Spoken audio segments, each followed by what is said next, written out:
आज मैं इस पुनीत वेला में कक्षा 9 ज तथा 9 ई को संस्कृत पढ़ाने जा रहा हूँ। भैयाओं से निवेदन है कि वे समझते जाएंगे तथा जो बताया जाएगा उसे अपने फेर कापी में लिखकर स्मरण करेंगे। कल्पतरु। कल्पतरु का अर्थ होता है कामनाओं की पूर्ति करने वाला वृक्ष, अर्थात ऐसा वृक्ष जो हम मन में कल्पना करते हैं, कामना करते हैं, उस कामना की सिद्धि करता है, उसे दिलाता है, प्राप्त कराता है। प्रस्तुत पाठ बेताल पंचविंशति नामक कथा संग्रह से लिया गया है। इस पाठ में मनोरंजक एवं आश्चर्यजनक घटनाओं के माध्यम से जीवन मूल्यों का निरूपण किया गया है। इस कथा में जीमूत वाहन अपने पूर्वजों के समय से घर के आंगन में लगाए गए कल्प वृक्ष से सांसारिक द्रव्यों को न मांगकर संसार के प्राणियों के कष्ट को दूर करने का वरदान मांगता है, क्योंकि वह समझता है कि धन जल के लहर की भांति चंचल है।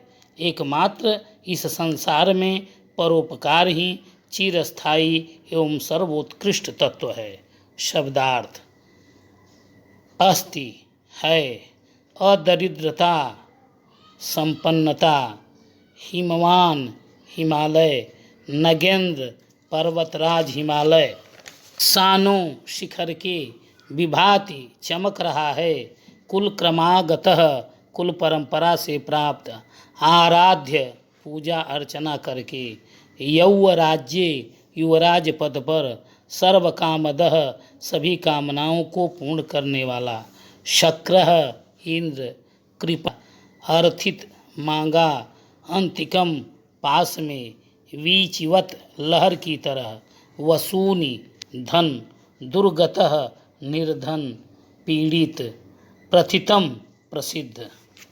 अब आगे प्रश्नोत्तराणि लिखत। कंचनपुर नाम नगरम कुत्र विभाति स्म। उत्तर होगा हिमालयस्य शिखरोपरि विभाति स्म। ख कल्पतरोः वैशिष्ट्यम आकर्ण्य जीमूतवाहन किम अचिंतयत। उत्तर अहो ईदृशम अमरपादपम प्राप्यामि पूर्वजै तादृशं फलं किमपि नासादितम् अतोहम अस्मात् मनोरथम अभीष्टम साधयामि। ग अस्मिन् संसारे किम किम नश्वरम किम किम अनश्वरम। उत्तर धनम नश्वरम अस्ति, परोपकारः संसारे अनश्वरः अस्ति। घ जीमूतवाहनस्य यशः सर्वत्र कथं प्रथितम्। उत्तर सर्वजीवानुकंपया तस्य यशः सर्वत्र प्रथितम्। प्रश्न क्रमांक 2, चतुर्थी विभक्ति का प्रयोग।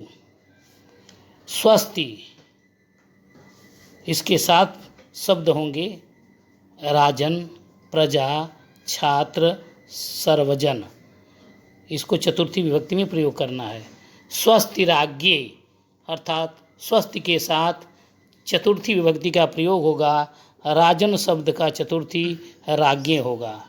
स्वस्ति प्रजाभ्यः, स्वस्ति के साथ प्रजाभ्य होगा, क्योंकि प्रजा मूल शब्द है। जब उसकी चतुर्थी विभक्ति बनाएंगे तो प्रजाभ्य बनता है। स्वस्ति छात्रेभ्यः, छात्र मूल शब्द है। चतुर्थी विभक्ति जब बनाएंगे, चतुर्थी विभक्ति में इसको ले जाएंगे रूप चला करके, तो छात्रेभ्य होगा। स्वस्ति सर्वजनेभ्यः। प्रश्न क्रमांक 3, षष्ठी विभक्ति प्रयुज्य रिक्त स्थानानि पूरयत। तस्य खाली स्थान उद्याने कल्पतरु आसीत।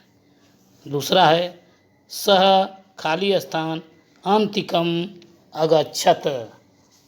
तीसरा खाली स्थान सर्वत्र यशः प्रथितम। उत्तर में होगा गृह का षष्ठी विभक्ति स्य लगाएंगे तो गृहस्य हो जाएगा। अंतिकम के साथ पितृ शब्द है, इसका षष्ठी विभक्ति बनाएंगे तो पितु होगा।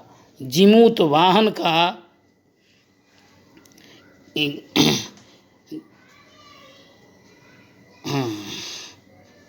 तीन, हाँ, यहाँ पर सर्वत्र यशः प्रथितम, यहाँ पर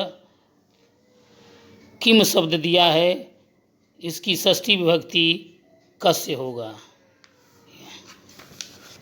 स्थूल पदान्य अधिकृत्य प्रश्न निर्माणम कुरुत। प्रश्न क्रमांक 4 है, स्थूल पदान अधिकृत्य प्रश्न निर्माणम कुरुत। क तरोह कृपया सपुत्रम आपनोत। तरोह में अंडरलाइन है, इसका प्रश्न निर्माण करना है। ख स कल्पतरवे न्यवेदयत, यहाँ कल्पतरवे में अंडरलाइन है, इसका प्रश्न निर्माण करना है। ग धनवृष्टया कोपि दरिद्रः नातिष्ठत, यहाँ पर धनवृष्टया अंडरलाइन है, इसका प्रश्न निर्माण करना है। ग कल्पतरु पृथिव्याम धनानि अवर्षत, यहाँ पृथिव्याम में अंडरलाइन है, इसका प्रश्न निर्माण करना है।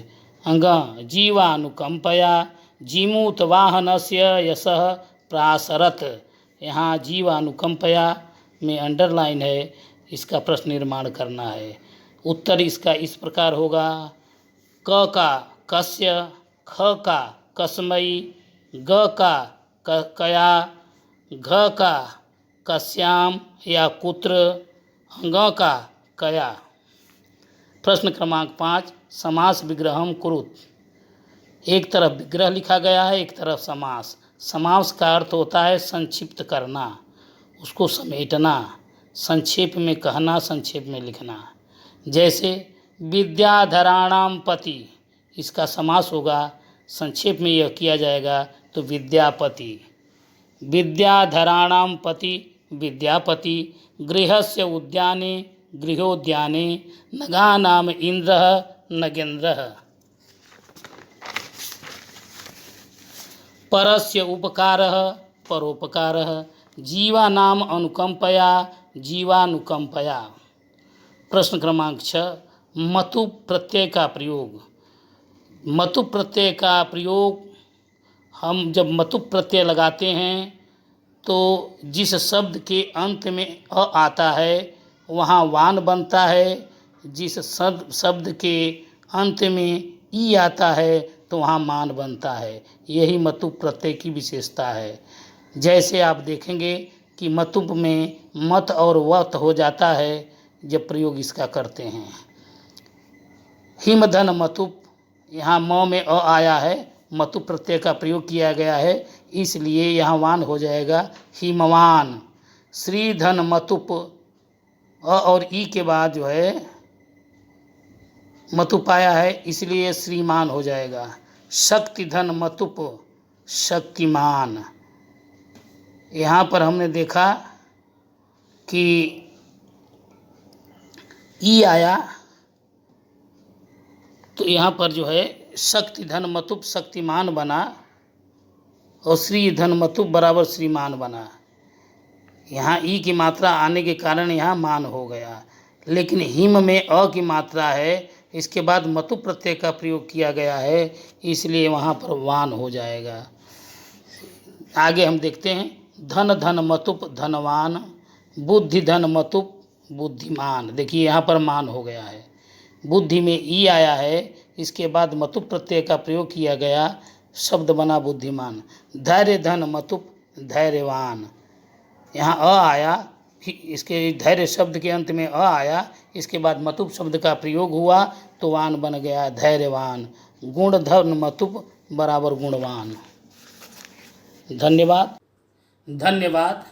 आज यह पाठ यहीं पर समाप्त होता है, फिर हम आगे मिलेंगे।